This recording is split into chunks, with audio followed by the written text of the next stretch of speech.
Assalamualaikum warahmatullahi wabarakatuh.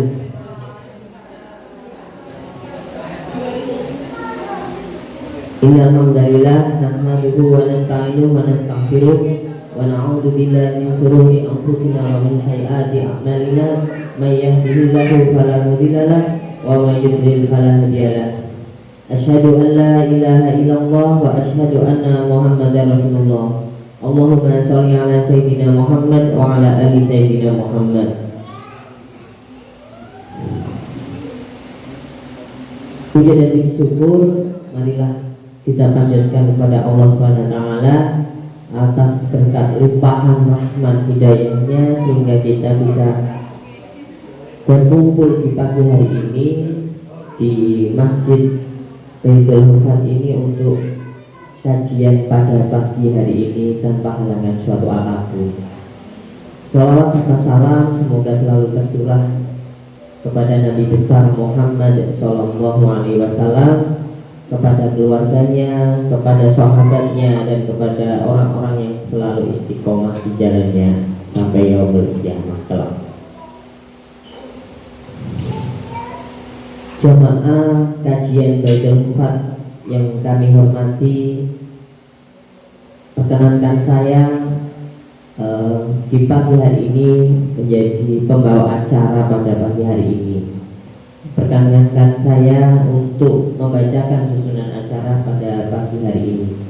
Yang pertama yaitu pembukaan, yang kedua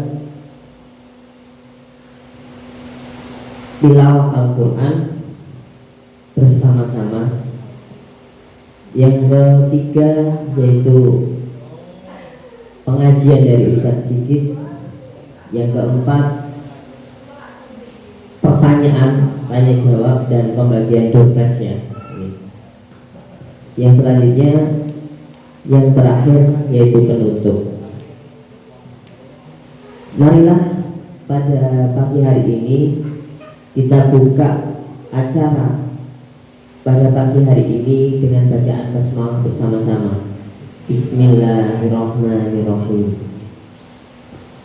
Semoga di pagi hari ini acara kita bisa diberkahi Allah SWT. Itu acara saya selanjutnya yaitu pembacaan Al-Quran yang akan kita baca bersama-sama. Hafalan ya Bu ya? Ya. Sudah hafal surat Al-Duha? Sudah ya? Ya, kita mulai memaksa diri kita untuk bersama-sama membersamai anak-anak kita. Kalau anak-anak kita di SD ya Ibn Sabit ini lulus diminta hafal 2 juz ya, insya Allah kita juga akan mencapainya. Insya Allah kita hafid, insya Allah hafid 30 juz, bukan hafid insya Allah ya. Hafid insya Allah. Oke, bisa dibuka Al-Qur'annya atau kalau yang sudah hafal bisa menirukan. A'udzu billahi minasyaitonir rajim. Bismillahirrahmanirrahim. 1 2 3. A'udzu billahi minasyaitonir Bismillahirrahmanirrahim. Wadduha wal-laili idza saja ma wadda'aka rabbuka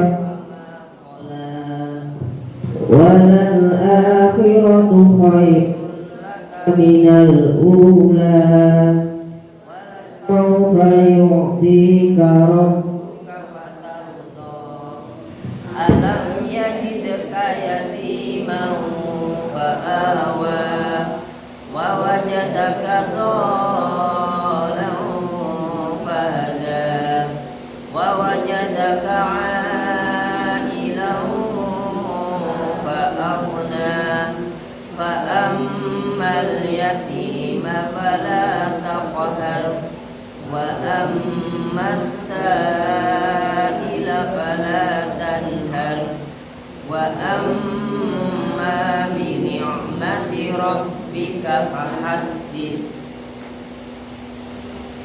Sadaqallahul Azim. Semoga dengan bacaan Al-Quran tadi, kajian pada pagi hari ini mendapatkan barokah Allah SWT.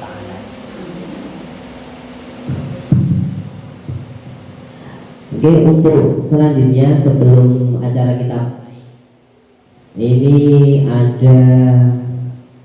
ada pantun tuh. Pantunnya, ke pasar Muntilan membeli ikan. Cakep gitu loh Bu ya. 1, 2, 3. Ke pasar Muntilan membeli ikan. Rusak ya. Membeli ikan menunggu gajian. Mesake 720 jam sebulan telah Allah. Kita sisakan 1 jam berangkat kajian. Oke, selanjutnya acara selanjutnya yaitu tausiah. Tausiah dengan Ustaz Sigit, waktu dan tempat kami persilahkan.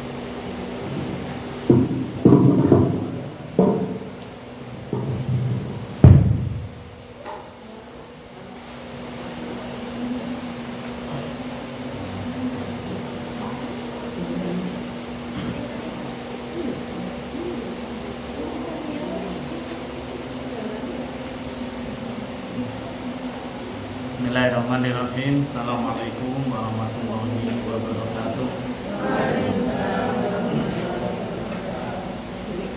Innalhamdulillah nahmaduhu wa nasta'inuhu wa nastaghfiruh wa na'udzu billahi min syururi anfusina wa min sayyiati a'malina.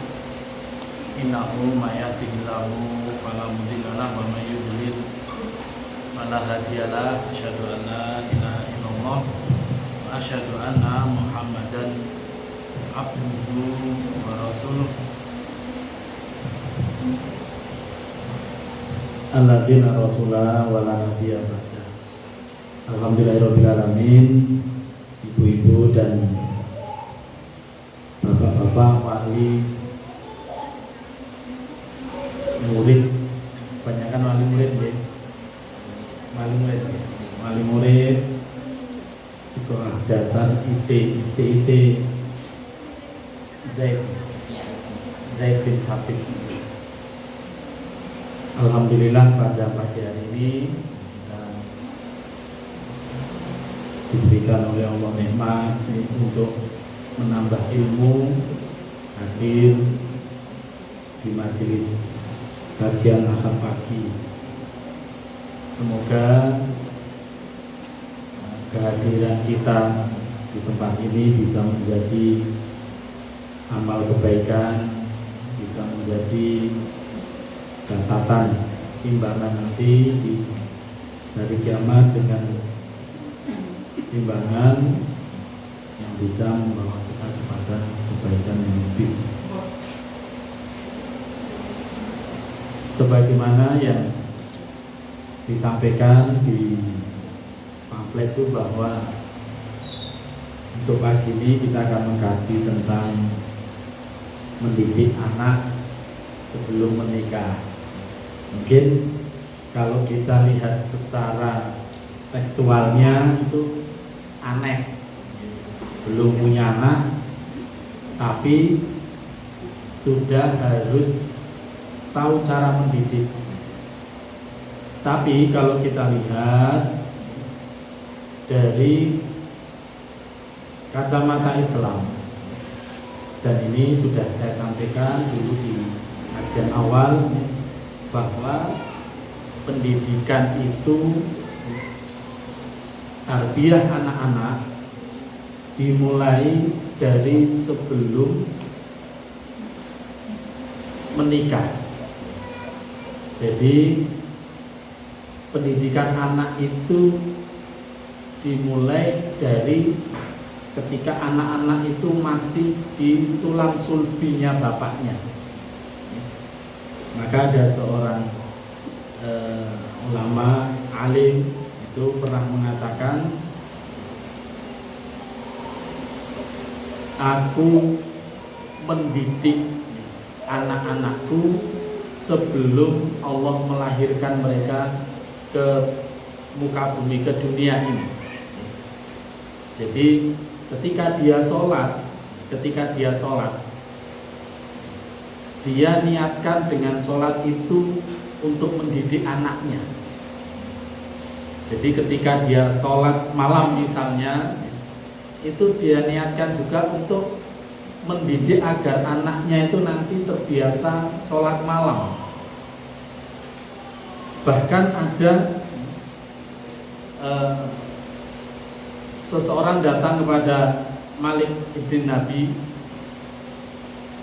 mengatakan begini, kaifa tarbiyatul aulad, bagaimana pendidikan anak? Islam mengajarkan untuk mendidik anak. Kemudian Malik ini bertanya, berapa umur anakmu?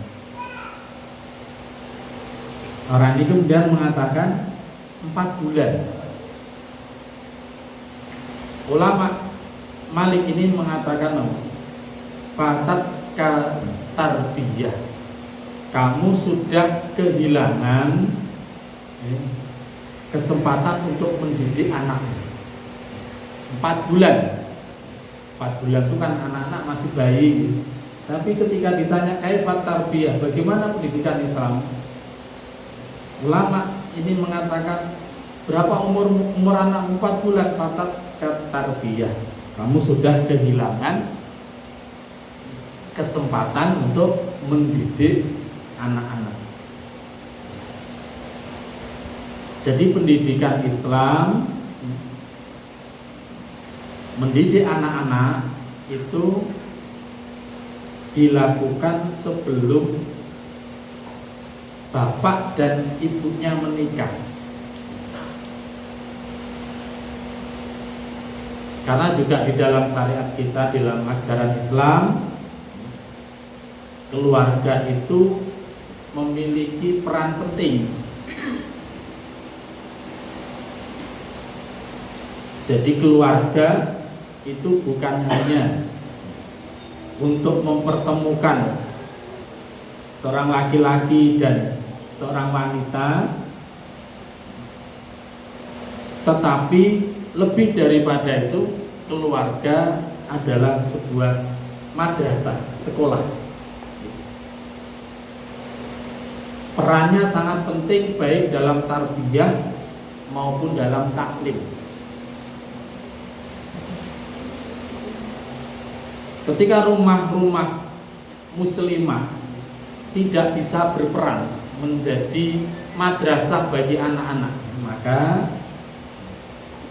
kita tidak akan berharap generasi Islam ini akan muncul generasi Qurani, generasi yang berakidah dan berakhlak mulia. Dan nanti seperti apa keluarga itu akan berpengaruh dengan anak.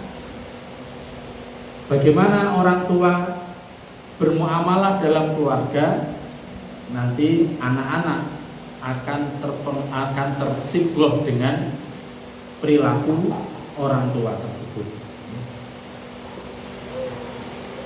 Jadi dalam Islam, rumah tangga, keluarga itu penting sekali dalam pendidikan anak-anak dan taklim mereka. Jadi pendidikan itu bukan dimulai dari anak-anak mengenal pendidikan, itu tidak. Sebelum anak-anak itu lahir harus sudah mulai mendapatkan pendidikan yang baik dari orang tuanya.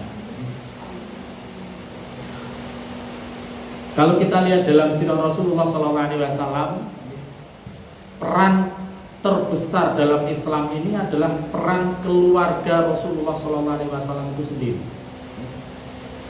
Bagaimana seorang wanita ketika suaminya dalam keadaan ketakutan, ketika suaminya dalam keadaan tidak tenang karena mendapatkan wahyu itu, Khadijah Ummul Mukminin sebagai seorang istri mampu memberikan solusi dengan caranya yang bijak. Ummul Mukminin Khadijah mendatangi saudara dari paman, Waraqah bin Naufal, untuk mencarikan solusi bagi suaminya. Begitu nanti Rasulullah SAW sudah dibebani untuk mendakwahkan ini, yang pertama beliau ajak adalah keluarganya. Maka orang pertama yang masuk Islam itu adalah dari kalangan keluarga dalam Rasulullah SAW, sehingga nanti keluarga ini menjadi pusat dakwah sebelum Rasulullah SAW membuat Darul Arqam. Jadi di situ Rasulullah SAW mengajarkan kepada istrinya, kemudian kepada anak-anaknya, kemudian ke budaknya yang beliau merdekakan, yaitu Zaid bin Harisah, kemudian keponakannya, sepupunya yang ada di rumah itu, yaitu Ali bin Abi Thalib. Baru setelah rumah ini menjadi rumah Qur'ani, menjadi rumah yang paling berkah di muka bumi ini, Rasulullah SAW kemudian baru mengajak sahabatnya. Dan sahabat yang pertama diajak adalah Abu Bakar. Jadi dari rumah Rasulullah SAW itu kita lihat betapa pentingnya peran rumah. Disitulah Rasulullah SAW menyampaikan wahyu pertama. Disitulah Rasulullah SAW mengajarkan bagaimana caranya berwudu dan sholat yang pertama. Dan disitulah Rasulullah SAW nanti mengenalkan bagaimana Islam itu pada keluarga. Dan istrinya adalah orang yang pertama kali mengenal, mendengarkan Al-Quran tadi. Maka dari keluarga itu Rasulullah SAW membina masyarakat, membina para sahabat. Jadi peran keluarga itu penting. Sekolah itu harus tahu bagaimana latar belakang anak yang akan masuk menjadi peserta didiknya, sehingga nanti dalam bersikap juga harus menyesuaikan dengan keluarga peserta didik tadi. Harus betul-betul mengenal walinya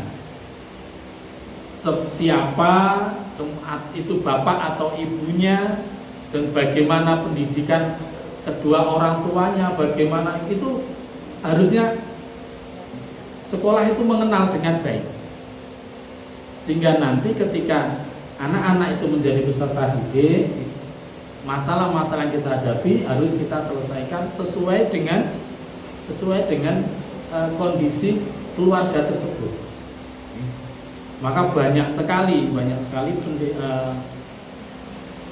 masalah-masalah yang timbul di dalam sekolah itu karena tidak adanya kerjasama yang baik antara sekolah dengan keluarga peserta didik, dan tidak adanya pengetahuan sekolah itu dengan peserta didiknya. Hari Senin itu saya ngajar kelas 7 SMP materi sirah. Ketika saya mengajar itu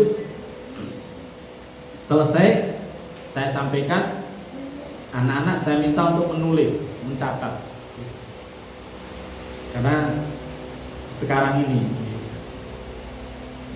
membiasakan anak untuk mencatat itu sudah jarang, karena sudah ada buku. Jadi anak itu tinggal kita kasih buku, buka halaman sekian, baca itu. Menulis itu jarang sekali. Maka ketika pelajaran saya tidak mengasih buku buku diktatnya enggak. Saya suruh nulis. Kalaupun toh ada buku diktatnya, hanya sebagai panduan saja. Ketika mereka selesai pelajaran dan selesai menulis, saya suruh kumpulkan bukunya tadi. Coba kumpulkan bukunya. Kemudian saya lihat, saya tanda tangan. Dari yang mengumpulkan itu, kebanyakan laki-laki. Yang perempuan hanya ada 2 atau 3. Kemudian saya tanya, mana nih yang perempuan kok tidak mengumpulkan? Mana sih yang siswi kok tidak mengumpulkan? Ada 2 anak perempuan. Lah itu sudah saya kumpulkan. Sambil marah. Saya kaget saat itu. Saya tanya, Mbak, salah saya apa? Kok marah dengan saya? Dia terdiam. Saya kan hanya menanyakan, mana yang putri kok belum mengumpulkan itu. Anak ini menjawab seperti tidak menjawab dengan gurunya. Dia mengatakan, untuk kan sudah di situ saya kumpulkan dengan nada marah. Akhirnya saya sampaikan, kalau tidak mau mengumpulkan tidak apa-apa, tidak menulis tidak apa-apa, tidak ikut pelajaran saya juga tidak apa-apa, silahkan keluar. Tapi kalau sampai kalian marah berbicara dengan nada seperti itu, yang saya tidak akan perbolehkan. Lebih baik tidak mengikuti pelajaran saya daripada kalian tidak bersikap baik dengan saya. Ini guru kalian. Saya ini guru. Saya ini bukan bukan orang yang tidak kalian kenal, itu tidak. Bahkan dengan orang yang tidak kenal pun kita tidak boleh marah-marah berbicaranya. Sikapnya harus. Akhirnya apa? Begitu keluar dari kelas itu, saya tanya dengan bagian kesiswaan. Karena bagi saya itu sudah kegagalan dalam pendidikan. Anak dengan usia tuh ke SMP itu berarti kelas 1 kita nomornya itu 12 kok seperti itu cara menjadi dengan guru itu kesalahan betul, kesalahan pendidikan, kegagalan kita mendidik anak. Akhirnya saya tanya dengan bagian kesiswaan, Pak, gimana sebenarnya latar belakang anak-anak? Kemudian bagian kesiswaan menceritakan, oh seperti ini sebenarnya kondisi keluarga mereka awal. Dan ketika beliau menyampaikan itu ada satu yang saya ambil titik poinnya. Wali itu ketika kami undang untuk mensosialisasi kegiatan atau untuk menyampaikan permasalahan-permasalahan murid, mereka tidak pada datang. Kalau ada yang datang ibunya misalnya, ibunya tidak menyampaikan kepada bapaknya. Sehingga nanti ketika kita sampaikan program-program sekolahan, mereka masih nanya lagi, bapaknya juga masih nanya lagi, yang ini sudah saya sampaikan dengan ibu, kok ibu nggak bilang dengan saya? Itu artinya bahwa keluarga itu belum memfungsikan diri, belum memfungsikan sebagai tadi, hanya menyerahkan dengan sekolah, dan ini nanti akan menjadi kesalahan fatal dalam pendidikan anak. Maka kita sebagai wali sebenarnya hanya meminta bantuan. Kita bukan menyerahkan pendidikan anak-anak itu kepada para guru, itu tidak. Tapi kita hanya meminta bantuan, minta tolong kepada mereka untuk menambah ilmu, menambah kebaikan yang mungkin belum bisa kita berikan kepada anak. Maka keluarga nanti memiliki peran penting. Dalam rumah tangga yang terpenting, yang paling utama adalah peran seorang suami. Itu yang paling penting. Rasulullah SAW mengatakan, kullukum ra'in wa kullukum mas'ulun an ra'iyatihi. Setiap dari kalian adalah pemimpin, dan setiap dari pemimpin nanti akan dimintai pertanggungjawaban. Ibu itu pelaksana sebenarnya. Jadi seorang suami itu harus benar-benar mengikuti perkembangan rumah tangganya dalam pendidikan dan taklim kepada anak-anak. Jangan terlalu sibuk dengan urusan mencari nafkah dan itu sebagai alasan kemudian melupakan pendidikan anak-anak. Orang tua hanya memperhatikan pendidikan anak itu 1 semester ketika diminta tanda tangan. Itu pun cuma tanya, "Bapak tanda tangan di mana, Le?" Jadi yang dicari cuma tempat untuk tanda tangannya, tidak melihat. Itu kesalahan sekali, itu dosa bagi orang tua. Bagi seorang bapak itu taksir fit tarbiyah wa ta'lim. Seorang bapak yang tidak tahu bagaimana perkembangan pendidikan anak itu dosa. Kenapa? Di dalam Al-Quran Allah berfirman dalam surat An-Nisa, yusikumullahu fi auladikum. Allah berwasiat kepada kalian dengan anak-anak mereka. Imam Sa'di rahimahullah ta'ala mengatakan, ya ma'syarul walidaini, wahai kedua orang tua, kalian punya titipan yang Allah telah mewasiatkan kepada kalian, litaqumu bimasolihin, agar kita menegakkan maslahat anak-anak tersebut, maslahat dunia maupun maslahat akhirat. Maka ajarkanlah mereka, kemudian adabkanlah mereka, didiklah mereka dengan adab, dan jagalah mereka dari semua bentuk mafsadah atau kerugian. Jadi peran dalam rumah tangga itu yang paling utama adalah peran bapak, peran suami. Anak-anak itu nanti akan berkembang dan tumbuh menjadi anak-anak yang baik itu di tangan suaminya, bapaknya yang pertama. Suami laki-laki itu yang akan mempengaruhi diri. Jadi bukan ibu yang utama sebenarnya, tapi adalah seorang. Di dalam Al-Quran berfirman, ya ayyuhalladzina amanu qu anfusakum wa ahlikum naro. Wahai orang-orang yang beriman, jagalah dirimu dan keluargamu. Jadi yang diperintahkan adalah seorang suami.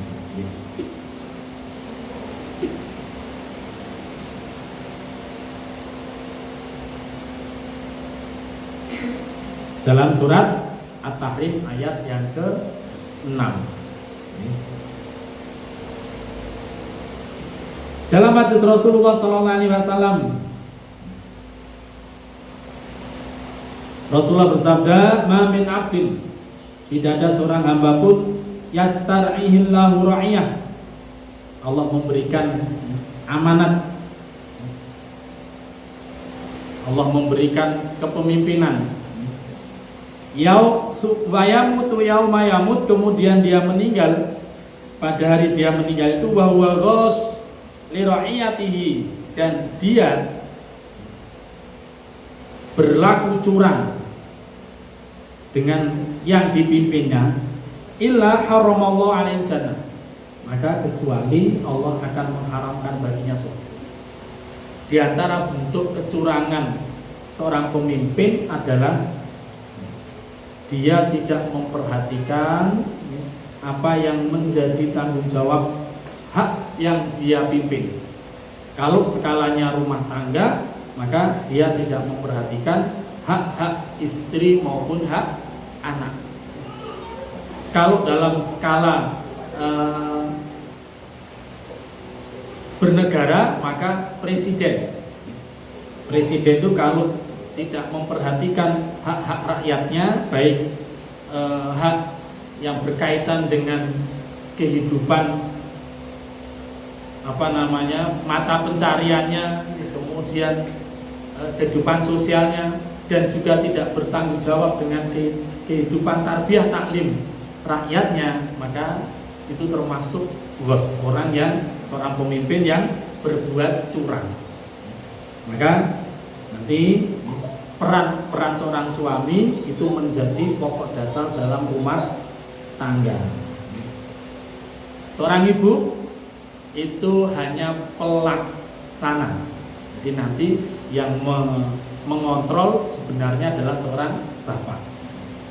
Maka karena bapak ini punya peran penting, seorang suami punya peran penting, maka dalam mendidik anak-anak sebelum menikah, seorang laki-laki dituntut untuk bisa mempersiapkan diri sebagai calon seorang suami dan bapak yang baik. Dengan cara apa? Mensolehkan diri mereka. Jadi pokoknya itu ada pada seorang laki-laki, mensolehkan dirinya sendiri dengan takwa, dengan ilmu, dengan akhlak. Baru nanti yang kedua, memilih seorang wanita yang solehah yang akan dia ajak untuk membangun rumah tangga. Jadi kunci pokoknya itu adalah pada seorang laki-laki.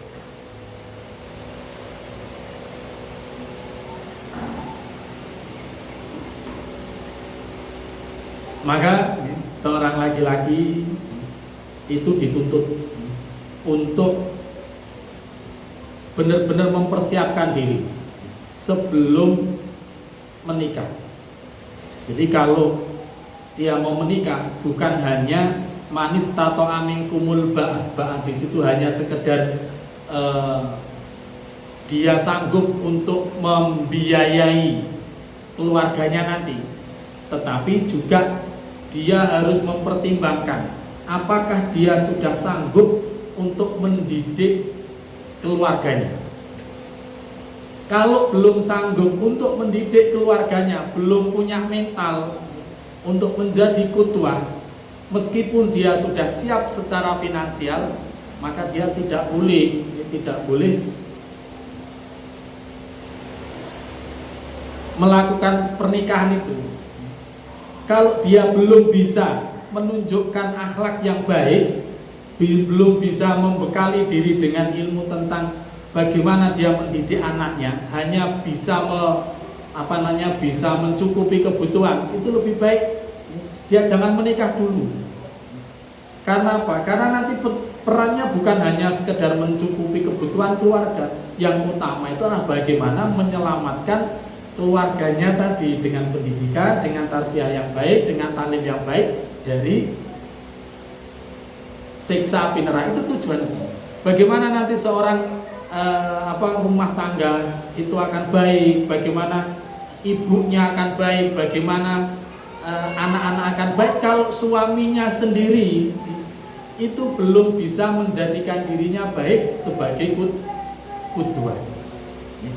Maka yang harus dilakukan oleh laki-laki itu adalah mempersiapkan diri. Satu dengan apa? Dengan takwa. Yang kedua dengan ilmu. Karena kalau dengan takwa itu kita sudah paham. Yang kedua dengan ilmu. Apa yang harus dia lakukan sebagai bentuk kewajiban seorang bapak? Apa yang harus dia berikan untuk anak-anaknya? Bagaimana dia menjadi qudwah? Itu penting. Seorang bapak tidak tahu masalah yang kecil saja bisa kita anggaplah masalah itu masalah yang biasa, tidak perlu terlalu belajar. Masalah adab misalnya, seorang bapak tidak tahu bagaimana caranya makan, bagaimana caranya minum, itu mustahil bapak itu akan bisa mendidik anak-anaknya dengan cara yang baik. Kalau seorang bapak tidak tahu bagaimana berperilaku di hadapan orang tua, bagaimana berperilaku dengan anak-anak, itu bagaimana anak bapak itu akan menurunkan sifat kasih sayang pada anak-anaknya. Orang-orang mengatakan faqidu syai' la yu'ti, orang yang tidak memiliki sesuatu maka dia tidak akan memberi. Orang yang tidak punya ilmu maka dia tidak akan bisa mengajarkan. Pasangan-pasangan suami istri itu sebelum menikah harusnya sudah ada daurahnya dulu, harus sudah mengikuti pelatihan. Kalau di Malaysia itu kalau mau menikah itu harus ada sertifikat kalau dia sudah mengikuti pelatihan pranikah. Itu yang terpenting, sehingga nanti ketika dia masuk ke dunia yang baru, masuk ke dunia rumah tangga, dia sudah siap. Apa yang harus saya kerjakan? Apa yang harus saya berikan? Bagaimana cara saya untuk mendidik anak-anak? Lebih parah lagi, dia sudah tidak tahu tentang adab dan akhlak, dia tidak tahu bagaimana cara mencari rezeki yang baik dan benar, yang halal untuk anak-anak. Itu akan lebih fatal lagi. Maka kalau orang tua tidak punya tanggung jawab seperti ini, tidak tahu, nanti pengaruh dengan anaknya itu berkelanjutan. Banyak, mohon maaf, orang tua itu yang tidak tahu prioritasnya mana. Dia berani mengambil kreditan motor, tapi tidak pernah memperhatikan SPP anaknya. Itu banyak terjadi. Ada orang tua itu sampai punya tunggakan 60 juta, 3 tahun tidak pernah bayar SPP. Kebaikan dari sekolahan membolehkan anaknya untuk tetap ikut pendidikan di situ. Selama 3 tahun kurang lebih 60 juta yang digunakan untuk mendidik anak-anaknya itu diambil dari mana uangnya? Kan itu mesti jelas ngutang. Ngutang artinya ngutang dengan orang lain, dan itu nanti bisa mendolimi kalau sampai sekolah itu kemudian dengan banyaknya tunggakan tidak berjalan programnya. Kita sekolah SDIT Zaid bin Sabit mau mengadakan program untuk maslahat anak-anak misalnya, tapi nggak ada uangnya, harus ngutang dulu, harus sana. Ada batasannya ketika misalnya bisa menutupi program-program tadi. Tapi kalau nanti akhirnya lama, sudahlah nggak usah ada program, duit dari mana uang kita tidak. Akhirnya mendolimi, bukan hanya mendolimi anaknya, tapi mendolimi yang lain. Nah, yang seperti ini kadang-kadang banyak orang tua yang nggak paham. Pendidikan anak itu nanti tidak apa-apa, bisa ngutang. Bahkan kalau nyari sekolah yang bisa nunggak bayar SPP-nya. Kalau di sana bisa nunggak, di sana aja lah yang bisa nunggak gitu. Kalau di sini nggak bisa nunggak. Ini kan butuh ilmu. Saya dari saya ketika awal sekolah itu, menyekolahkan anak-anak itu, sudah saya sepakati dengan istri. Pokoknya begitu kita mendapatkan bisaroh, bahasa itu gaji, yang pertama harus kita bayarkan itu anak-anak. Jadi kalau saya ditransfer gitu dari sekolah, itu langsung begitu saya di WA, mohon maaf Ustaz sudah ditransfer di Saron. Itu langsung saya datang ke ATM, langsung saya transfer. Sisanya berapa cukup atau tidak untuk nantinya itu bukan urusan saya. Yang penting anak itu jangan sampai tertunda. Jangan sampai anak itu menerima hak pendidikan dia, tetapi dia tidak memberikan kewajiban, karena kita sebagai orang tua tidak pernah mengajarkan pada anak-anak itu bagaimana caranya menunaikan kewajiban, hanya menerima haknya. Nah seperti ini kan perlu kita sampaikan, ilmu yang seperti ini kalau tidak dilihat oleh orang tua sejak sebelum menikah, nanti yang dalam pikirannya ketika dia menikah itu yang utama bagaimana nanti saya bisa bangun rumah, bisa punya mobil, bisa punya motor, ekonominya tercukupi. Tidak terpikir bagaimana nanti anak-anak saya bisa mendapatkan pendidikan yang satu saat itu saya dapat pemberitahuan dari teman masuk PAUD sebelum TK lah kalau di sana itu di Mesir. Dan biayanya itu masih berat bagi saya. Malam itu ketika saya duduk sama istri ngobrol dengan itu, saya tuh sampai nangis.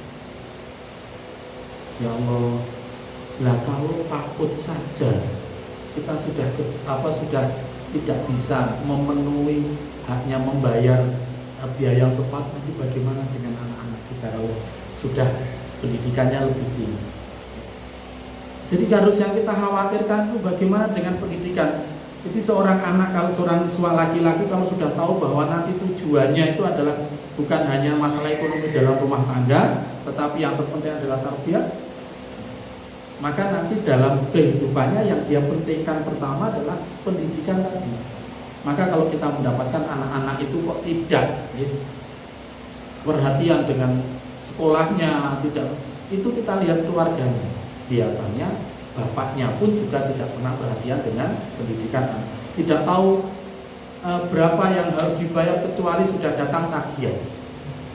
Ini kan berpengaruh dengan pendidikan anak-anak kita. Maka harus berilmu ya. Sebelum seorang laki-laki menjadi seorang suami, menjadi seorang bapak, dia harus tahu betul bahwa rumah tangga itu punya tanggung jawab. Yang kedua, membiasakan diri dengan akhlak.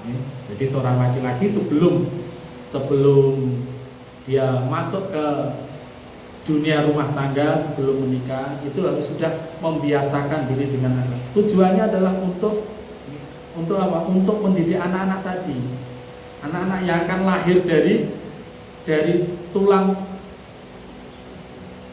sulbinya itu. Kalau dia sholat, niatkan sholatnya itu untuk mendidik. Jadi ketika anak-anak itu masih di sulbinya, dia ikut ruku, dia ikut sujud, dia ikut ngaji, dia ikut berbuat baik. Nah, itu harus kita niatkan sebagai seorang laki-laki yang nanti akan bertanggung jawab. Jadi yang pertama, solehkan diri sendiri, kita hiasi dengan akhlak yang mulia sebelum kita masuk ke dunia rumah tangga, sebelum kita nanti punya tanggung jawab untuk mendidik. Kalau dengan membaca surat Al-Kahfi itu akan kita dapatkan wa kana abuhuma sholihaini, kedua bapaknya itu kan Nabi Khidir dengan Nabi Musa itu ketika masuk ke satu kampung, kemudian melihat ada bangunan yang akan roboh, kan dia tegakkan.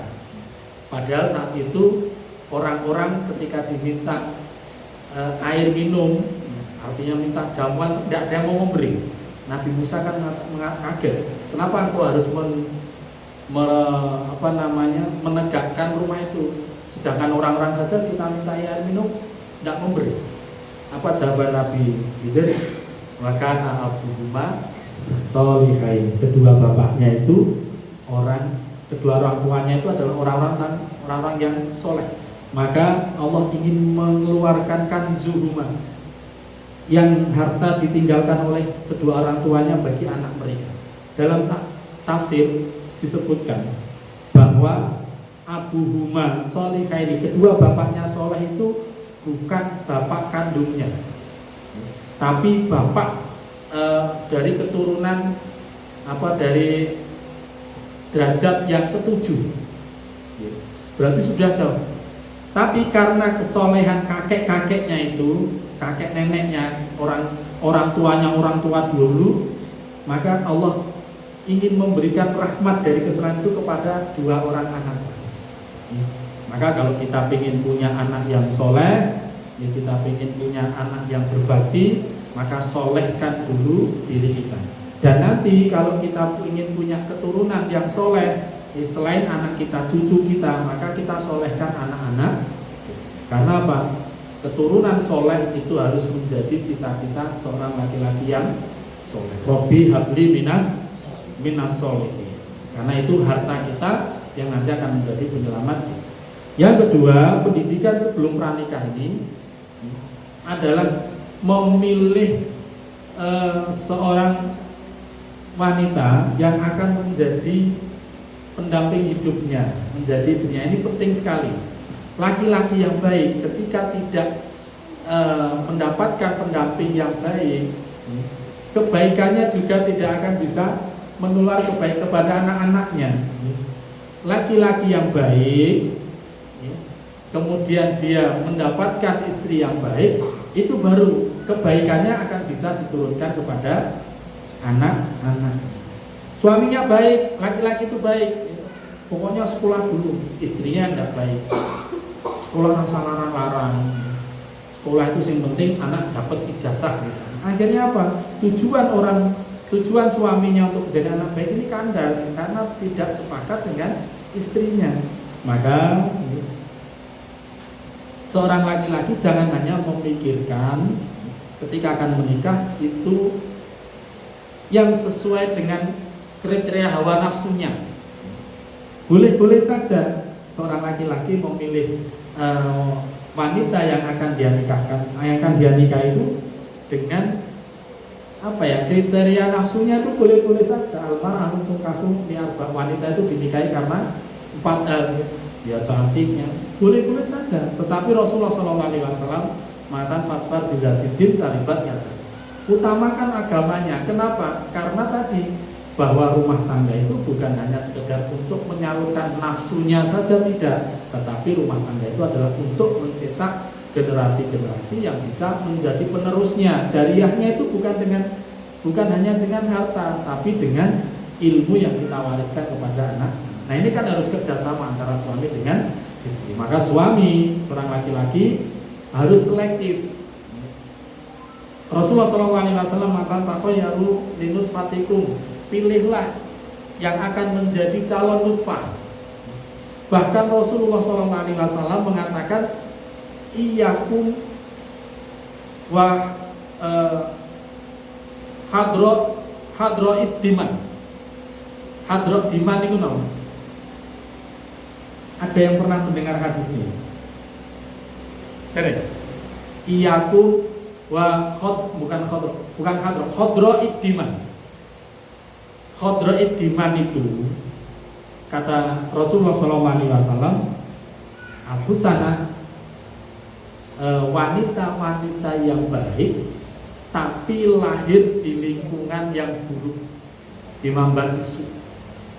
Itu Rasulullah SAW tidak menganjurkan untuk menikahi wanita-wanita seperti itu. Perempuannya baik, wanita itu akhlaknya juga bagus, tapi dia lahir di tengah-tengah keluarga yang su.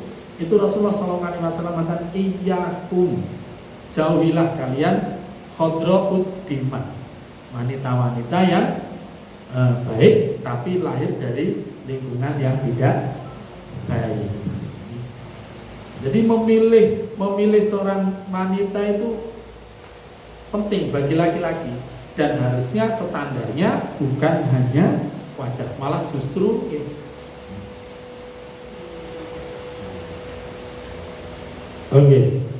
malah justru seharusnya yang prioritas itu adalah akhlaknya. Saya lanjutkan sedikit. Ada kiai, dia juga pengusaha. yang datang membeli mobil dari pelanggannya itu kebanyakan istrinya tidak cantik, bukan jelek tapi tidak cantik.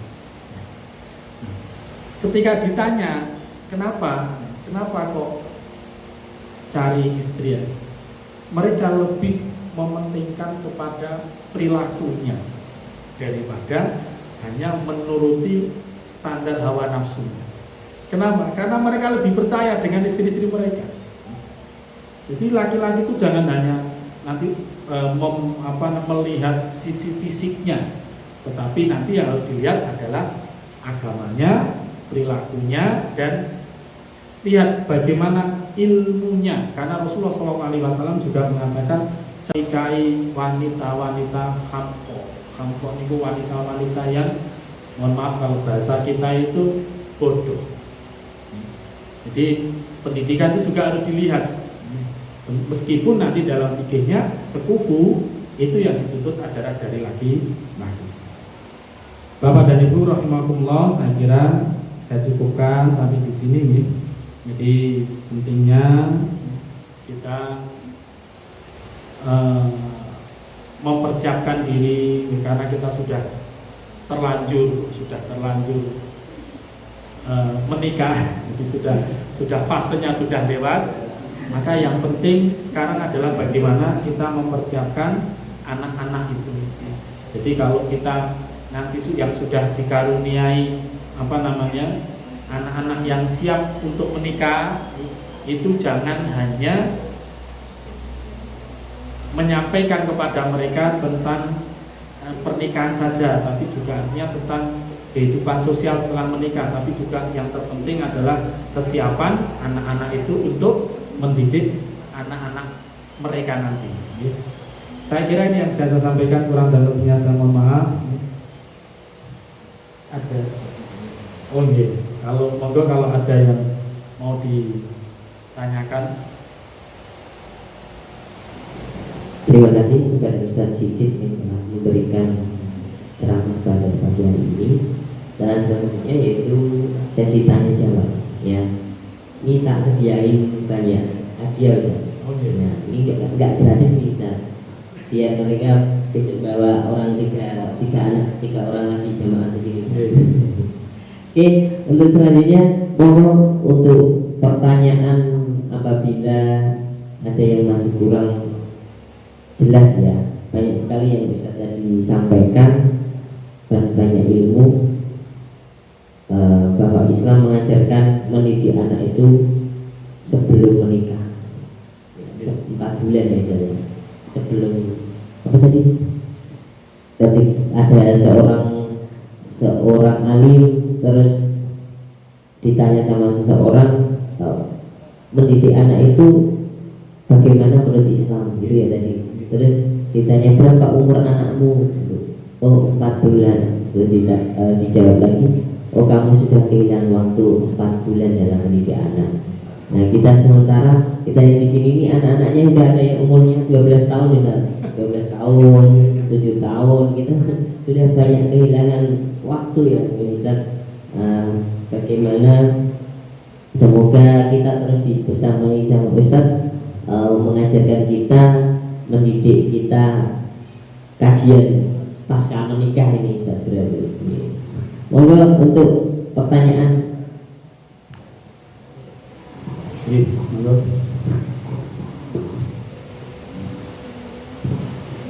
Baik, terima kasih. Izin bertanya Ustaz, bagaimana Islam itu memandang prasyarat umur yang ditetapkan oleh pemerintah sebagai dasar untuk bisa melakukan pernikahan begitu? Terima kasih. Jadi dalam Islam pernikahan itu tidak dibatasi dengan umur. Nah, mungkin pemerintah menetapkan umur itu untuk satu maslahat saja. Karena mungkin pertimbangan-pertimbangan yang terjadi di masyarakat. Maka kalau memang itu bisa membawa maslahat, tidak apa-apa kita kita ikuti aturan tersebut. Tapi kalau nanti misalnya dalam pelaksanaan itu kok ada masyarakat yang lebih besar, boleh saja kita tidak mengikuti aturan pemerintah tersebut. Jadi begini, dalam fikih itu kan antara hukum dengan pelaksanaan itu kan berbeda. Kadang-kadang hukumnya sudah jelas, tapi begitu pelaksanaan hukum itu ada masalah, maka boleh saja pihak-pihak yang berwenang ikut menetapkan aturan-aturan yang bisa menjadi solusi dalam masalah tadi. Karena banyak misalnya anak-anak yang menikah di bawah umur 17 tahun, kemudian ketika setelah menikah tidak bertanggung jawab dengan rumah tangganya, maka akhirnya kemudian pemerintah menetapkan sudah 17 tahun itu 17 18 ya? Berapa? Putri 19 ya. Maka 19 itu sebagai ketetapan umur wanita yang akan menikah.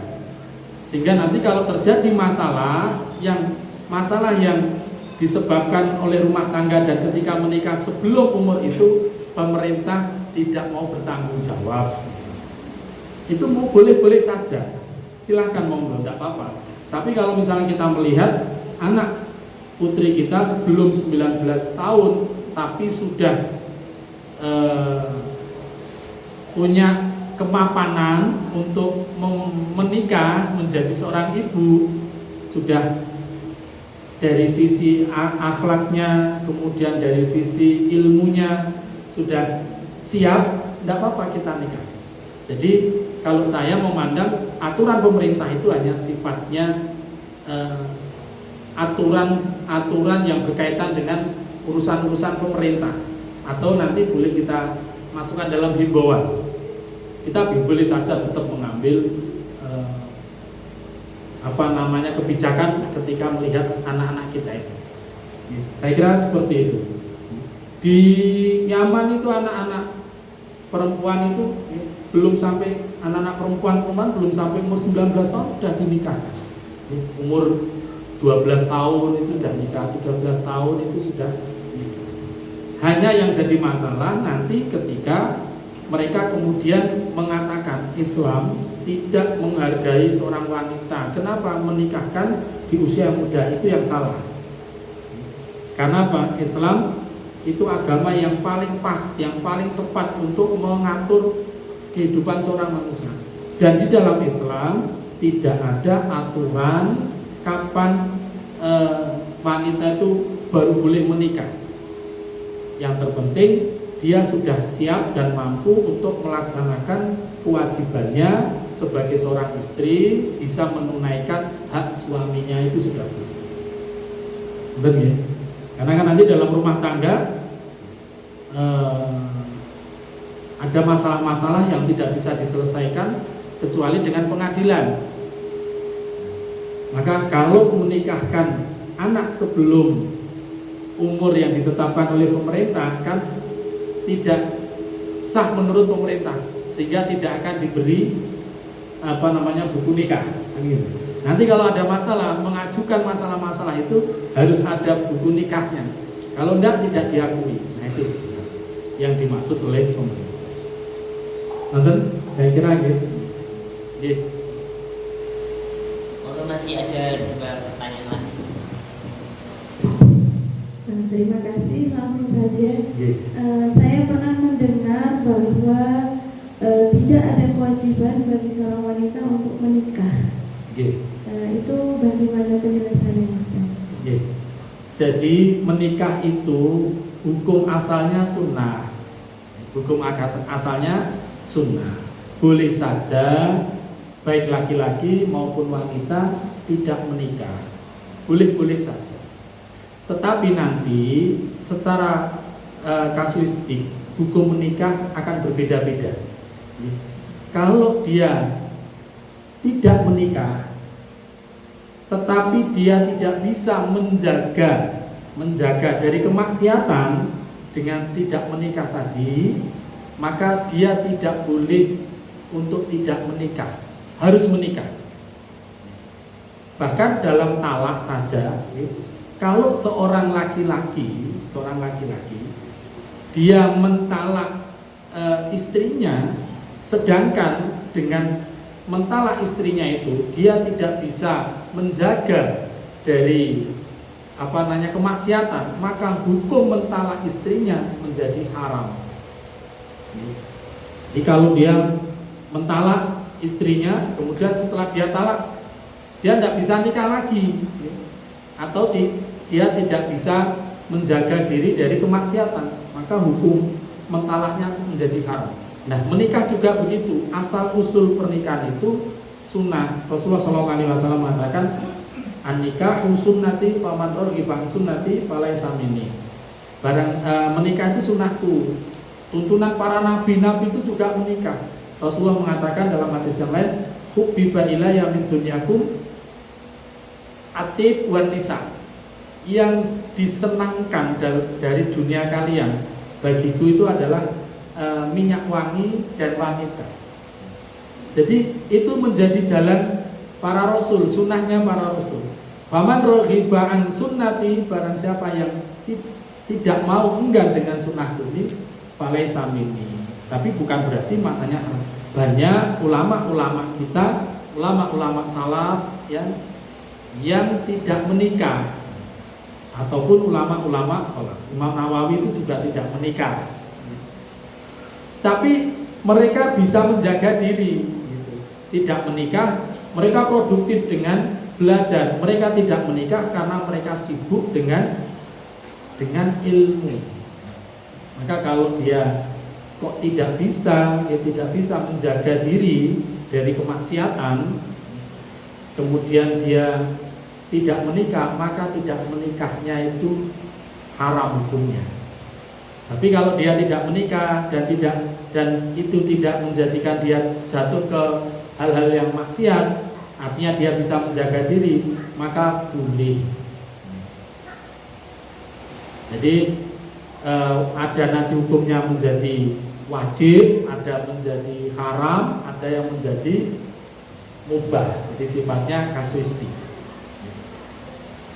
Nanti Bu, janda juga begitu, duda juga begitu. Kalau dia menduda, kok dia tidak bisa menjaga diri dari kesendiriannya itu, dari maksiat, maka dia wajib untuk menikah. Di sini nggak ada yang beda.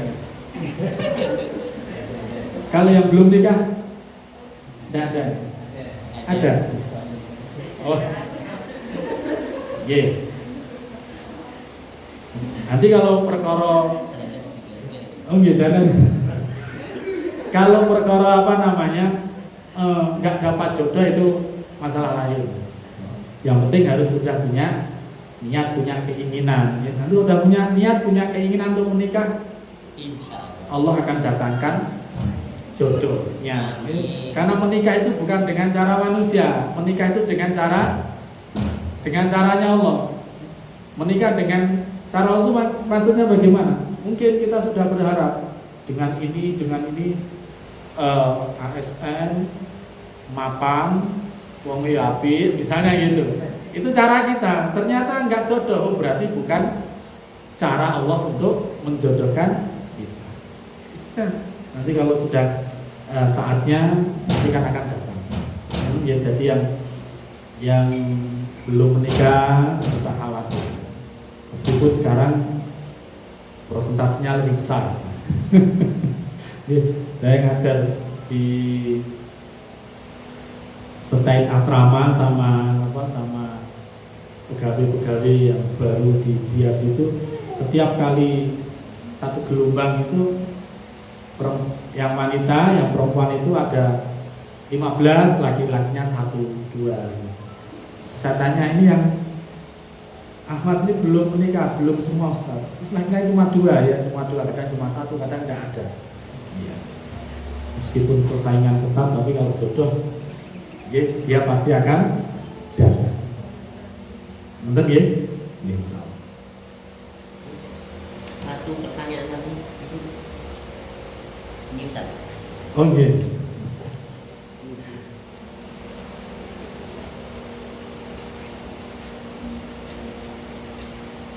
Mengaji itu kalau ada bonusnya itu semangat ya.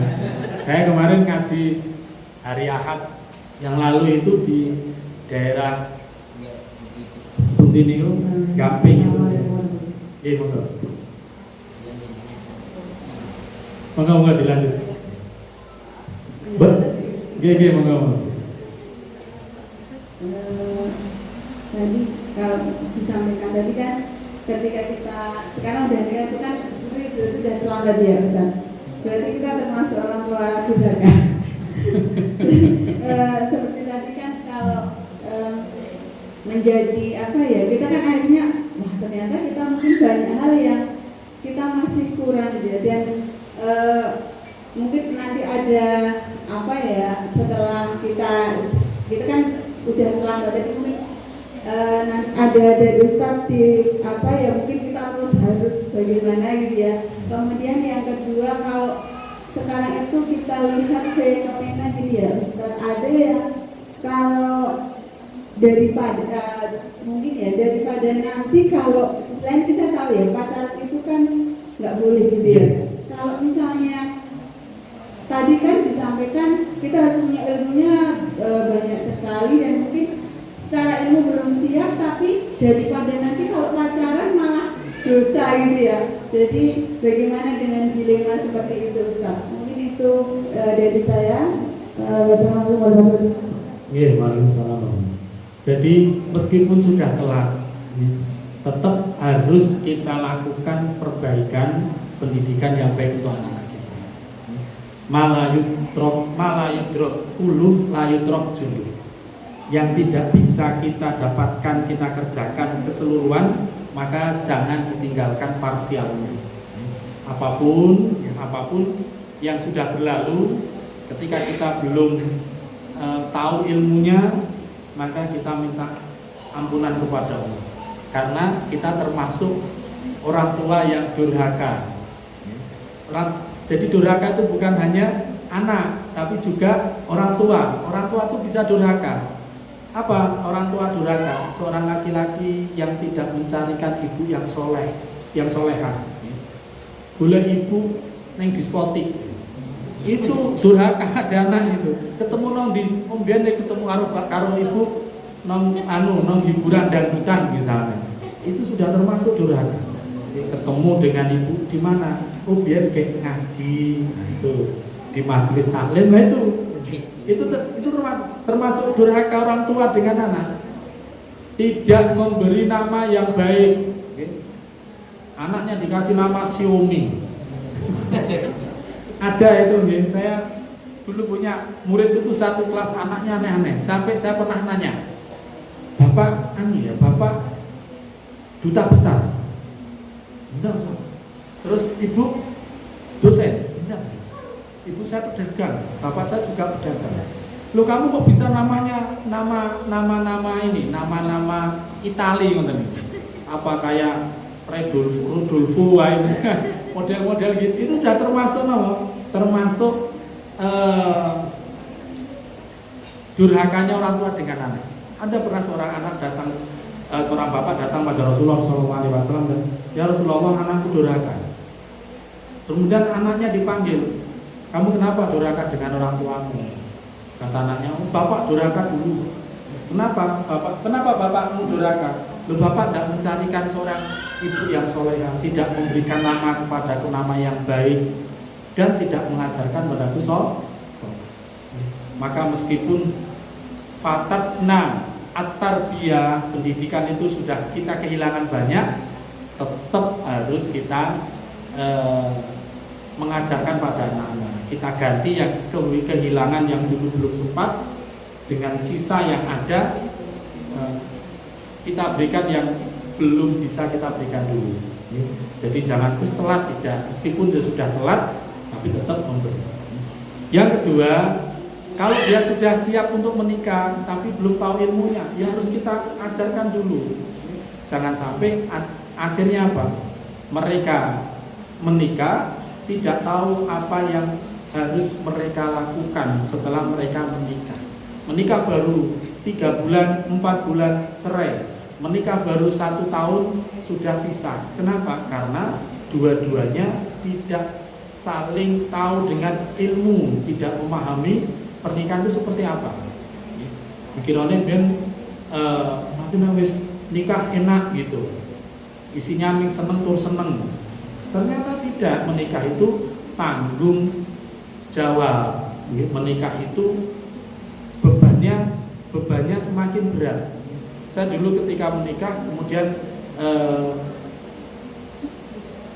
di awal bulan tagihan rumah sama listrik, saya baru kaget. Dulu ketika masih sendiri, bayar rumah patungan, bayar listrik patungan. Sekarang saya harus sendiri, tanggung jawab sendiri. Ternyata ya memang orang menikah itu bukan perkara yang mudah. Maka ada teman saya itu yang ketika saya menikah, orangnya itu gondrong, suka tawuran. Dia meluk saya itu sambil ngucapin selamat sambil bisikin gini, kamu tuh nekat. Karena ternyata memang menikah itu berat. Nah, sebelum anak-anak itu masuk ke dalam dunia pernikahan mereka, dunia rumah tangga, tetap harus kita bekali mereka dengan ilmu. Maka penting tadi pemerintah itu harusnya kalau mereka mensyaratkan umur, juga mensyaratkan harus punya sertifikasi atau punya sertifikat pranikah. Itu harus. Nanti tahu bagaimana tanggung jawab hak seorang suami, hak seorang istri, kewajiban suami, kewajiban istri, hak dan kewajiban bersama. Belum lagi nanti masalah fikih.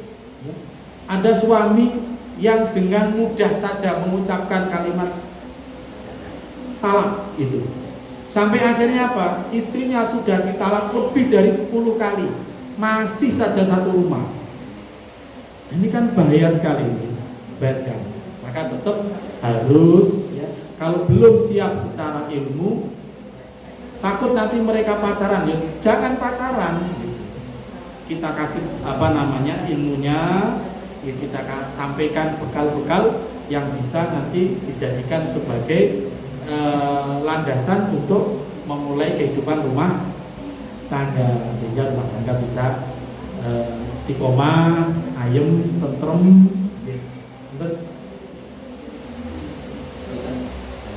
Kita doa dulu ya.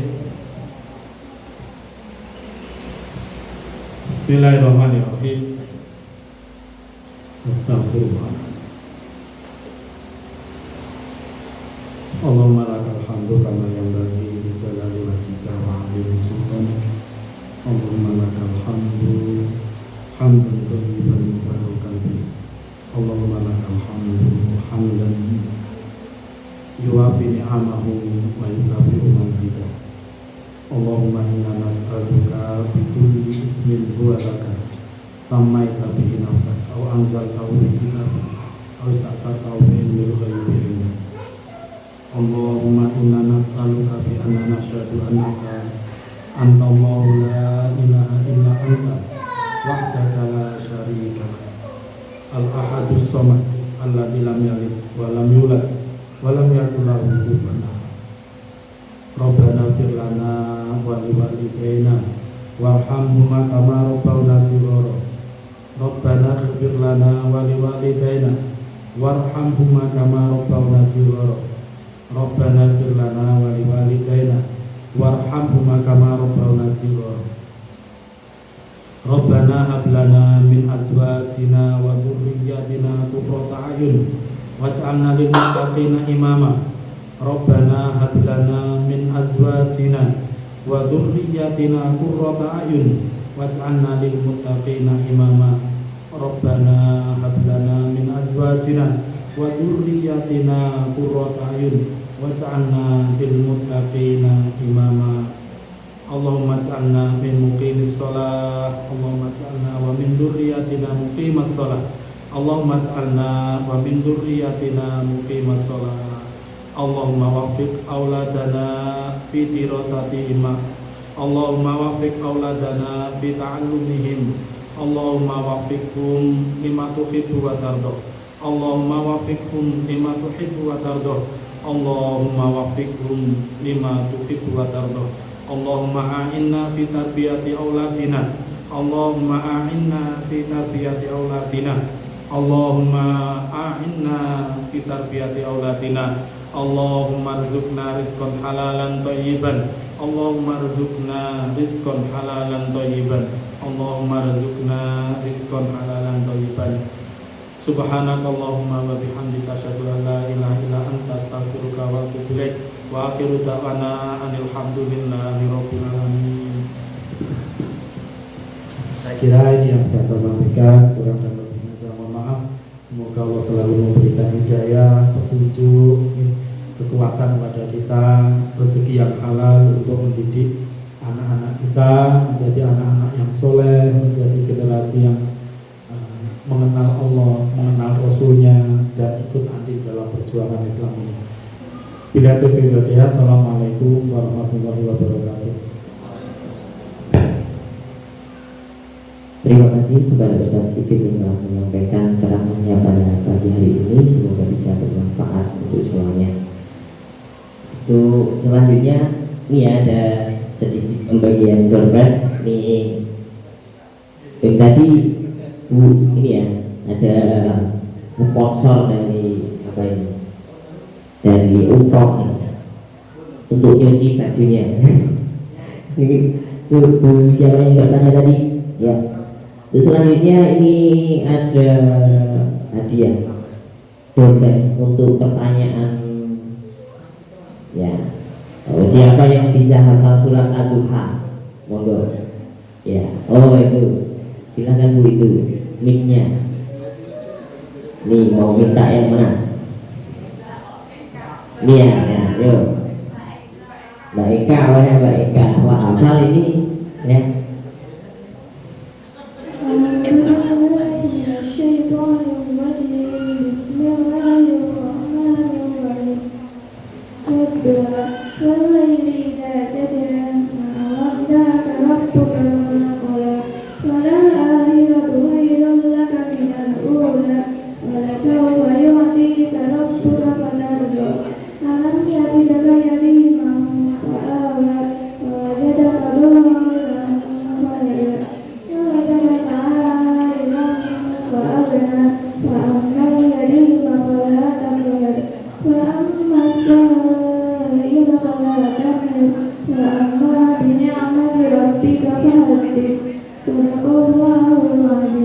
Terima kasih, tepuk tangan semuanya.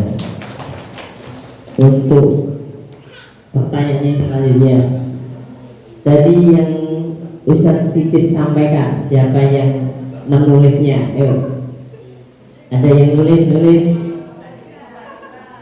Oh, semua nulis ya. Siapa yang berani memberikan 2 poin isi ceramahnya Ustaz Sigit tadi? Nih, 2 poin aja. Banyak yang disampaikan sama Ustaz Sigit tadi. Yang lain yang belum dapat, yuk.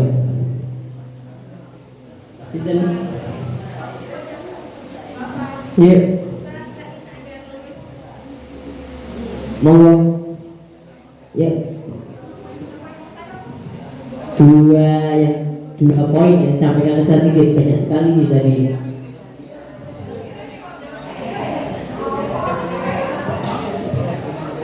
Nih, oh ini gula kok mah, yuk disampaikan 2 saja.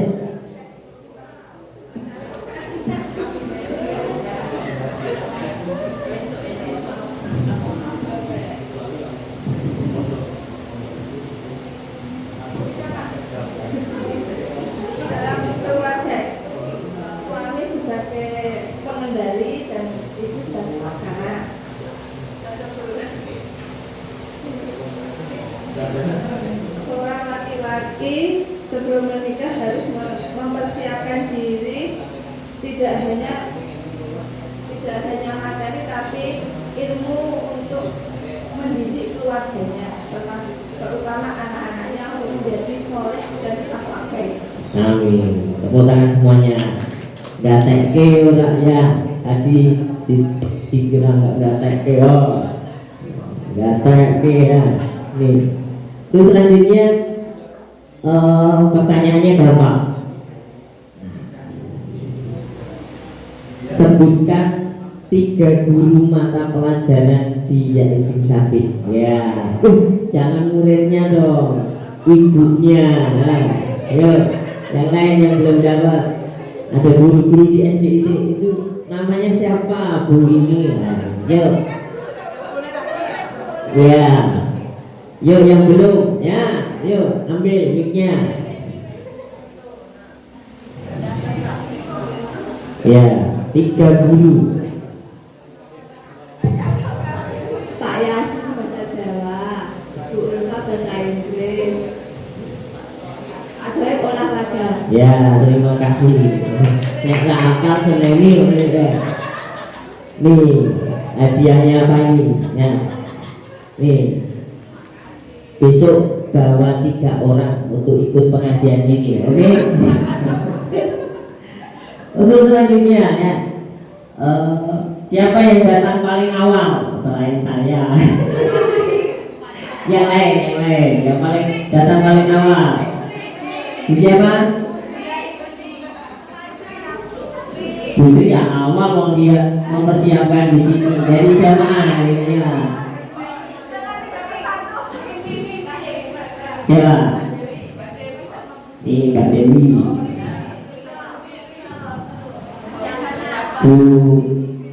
Oh iya, yang mana? Tingsit ini. Biar rame ya. Ya. Sarangeo gitu. Oke, selanjutnya pertanyaan. Sebutkan 3 nama teman sekelas anaknya. Yo, 3 nama, ayo. Ya, ini. Ya, ini banyak masih banyak.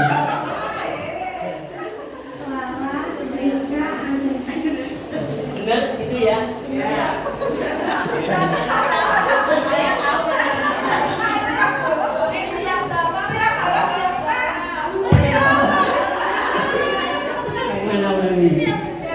Ini ya apa ini gelas ini. Besok kalau ini selanjutnya apa lagi?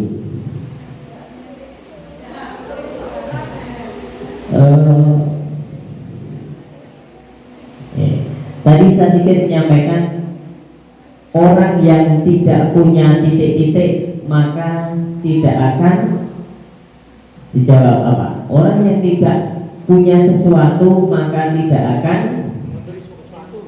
Ya, terima kasih Pak. Memberi sesuatu. Oke, selanjutnya jadi juga ada bisa sedikit menyampaikan juga orang yang tidak punya ilmu maka tidak akan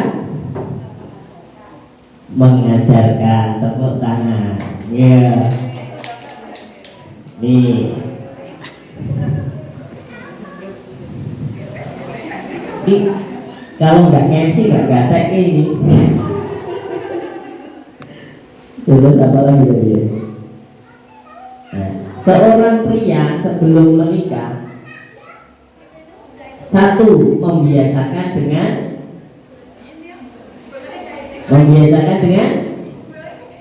yang belum dapat membiasakan. Wah, lupa nih. Jadi sedikit menyampaikan seorang pria sebelum nikah harus membiasakan dengan titik-titik dengan apa? Ada 2 poin ya yang tadi, membiasakan dengan titik-titik dan membiasakan dengan titik-titik. Apa? Ada yang lain? Dengan Iya, wah dapat juga ini ya, dapat ilmu dan akhlak. Ya. Masih banyak, yuk bagi semuanya ya nih, bagi semuanya ya. Siapa yang belum dapat? Yang belum dapat ya, oke. Kita kasih pertanyaan. Siapa nama kepala sekolah SDT yang Pak Joko? Ya, tadi dulu. Ini ada hadiah Bu buat kenang-kenangan. Besok kesini lagi ya Bu ya. Ya. Bawa 3 orang ya Bu ya. Oke, selanjutnya pertanyaannya apa lagi ya pertanyaannya? Siapa yang hafal surat apa? Surat apa namanya lah? Surat surat Anas ya. Iya, ayo.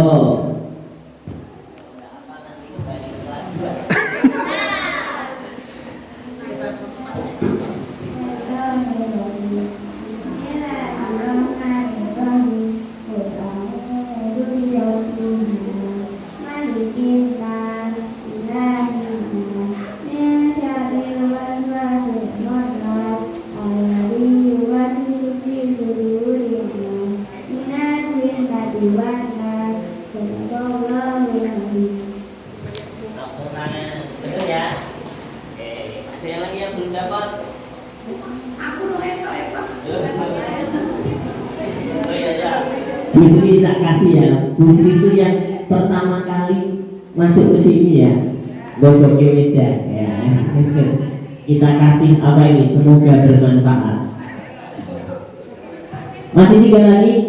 Ada yang belum dapat? Ada yang belum dapat? Ya. Nih ada pertanyaan ini bagus. Sebutkan 3 nama yang ada di jamaah Baitul Fat ini ya, 3 nama ya. Yuk.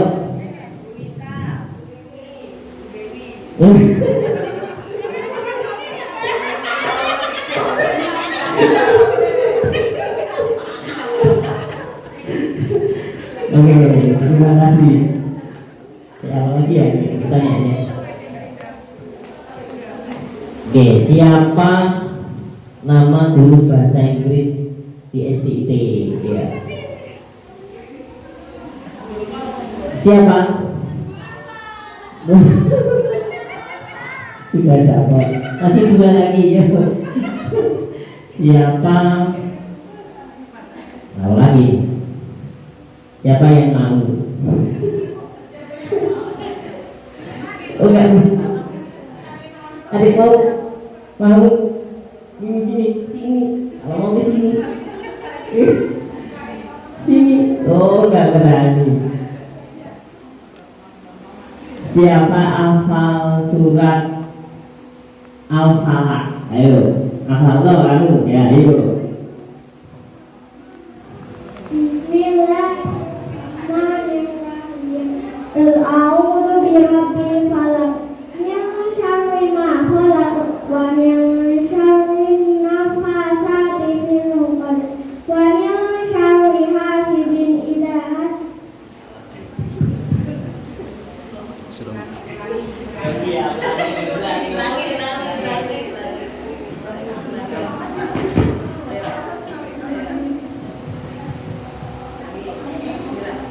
Bismillahirrahmanirrahim.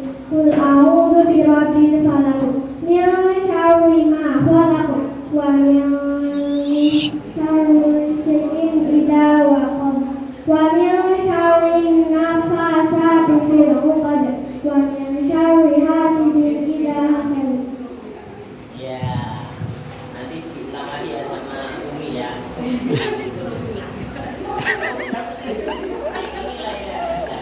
Oke, masih satu ya. Siapa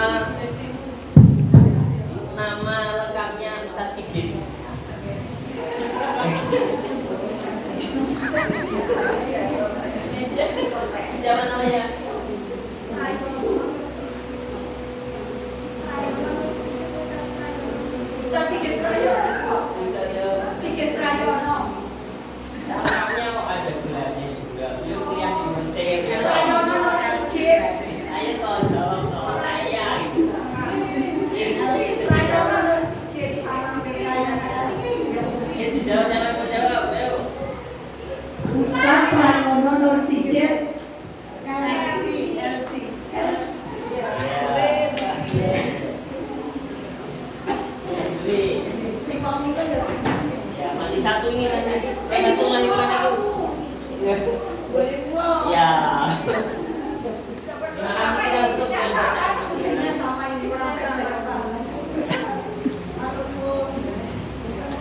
Oke, demikian kajian pada pagi hari ini. Besok ketemu lagi ya. Terima kasih. Assalamualaikum warahmatullahi wabarakatuh.